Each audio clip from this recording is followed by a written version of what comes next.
First things first, I'd like to thank Peach for featuring me in her last video, and I hope we all see your smile again soon. Today I want to talk about something a little bit different. I want to talk about a bit of psychology, namely hypnotism.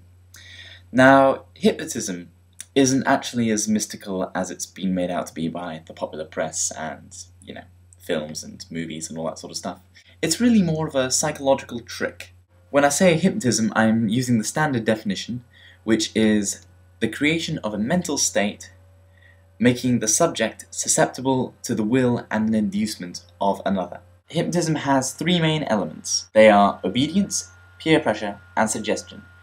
Each of these three things already by itself has a profound effect on the human mind. Obedience, we tend to do what we're told by an authority figure. Peer pressure, we tend to do what a group around us is doing. And suggestion, we tend to respond quite well to things that are suggested to us, consciously or unconsciously, and make judgments and assumptions and even perform actions based on these suggestions. I'm going to talk a little about each of the three elements and lead you towards some scientific studies which back them up. Firstly, obedience. The most famous example of a psychological experiment studying obedience is Stanley Milgram's experiment. There'll be a link in the description box. But briefly, what Stanley Milgram did was he got a subject and put them into a room. In front of them was a box with different switches on it, marked from something like 15 volts up to, I think, something like 480 volts, I'm not sure. If you look at the link, you'll find out. And each of these switches was meant to deliver an electric shock to a person in a separate room with whom they had radio contact.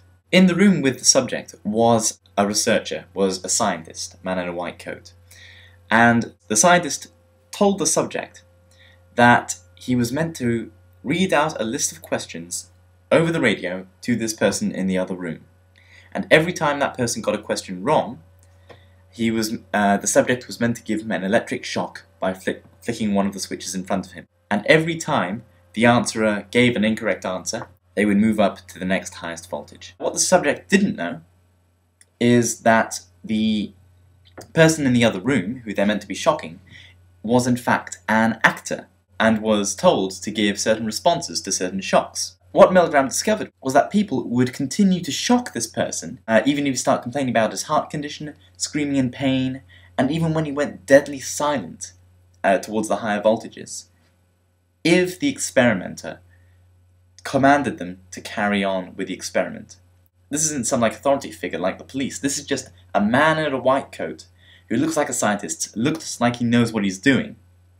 If that person just told the subject to carry on shocking the person, up to 65% of the subjects would continue to the highest voltage. Remember, at the highest voltages, the subject in the other room, the actor, would go completely silent, not say anything, and the subject would just continue. Now this shows the power of obedience. People will do what they're told if a sufficient authority figure is telling them what to do. Next on the list, peer pressure. Now there's actually a YouTube link for this, I'll post an annotation.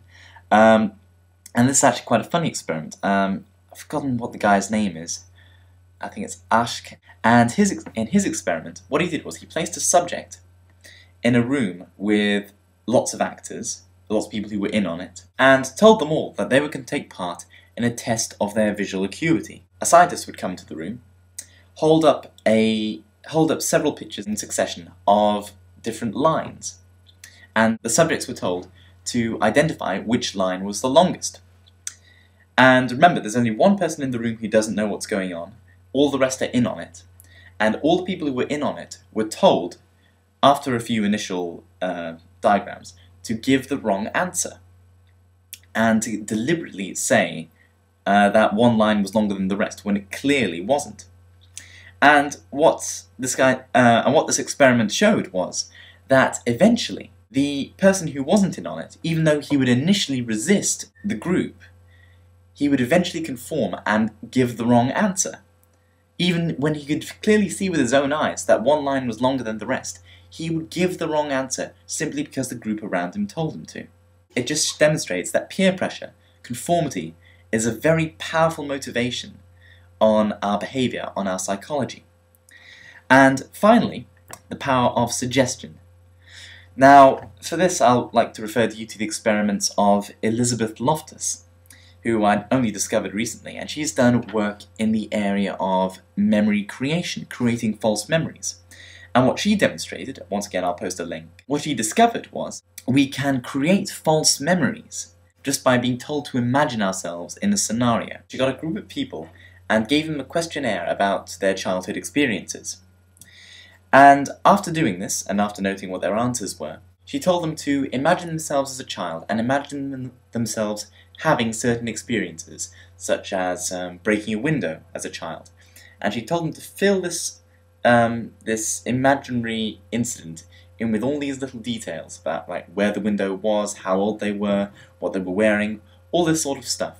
Then after she had done this, she gave them the same questionnaire again about their childhood experiences and asked them to fill it out. What she discovered was that the people who had been told to imagine these experiences were more likely to believe on the second questionnaire that they actually had these experiences, that they actually had broken a window or something of a similar nature. This just shows the power of suggestion. We can create false memories just by being told, just by being inspired to imagine certain things. And once again, this can be a powerful motivation to our behaviour, our actions.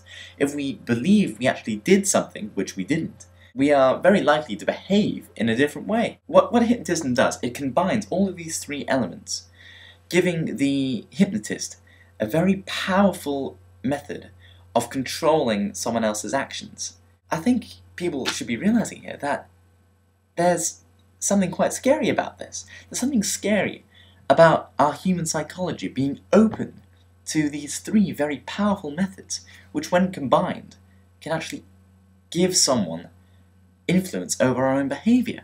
And before you dismiss me by saying, well, hypnotism is really only used on stage or for psychiatric treatment, let me refer you to a few very interesting cases. I want you guys to look for videos of faith healing. I want you guys to look for videos of people speaking in tongues in churches, like Pentecostal services, they're good. And I want you guys to note what the faith healer or pastor is doing. I want you to note how he has a certain authority over his flock. I want you to note how he uses a lot of peer pressure. And I want you to note how he suggests ideas to people who already share a certain belief. How he just provokes them towards certain actions. Now, I'm not going to comment on the morality of it. I'm not going to say that these people are frauds. In some cases they may be, in some cases they may genuinely believe in stuff. But it's interesting to see what a profound effect hypnotism can have on people, and what a profound effect it actually does have on certain people. So, take a look around and tell me what you think.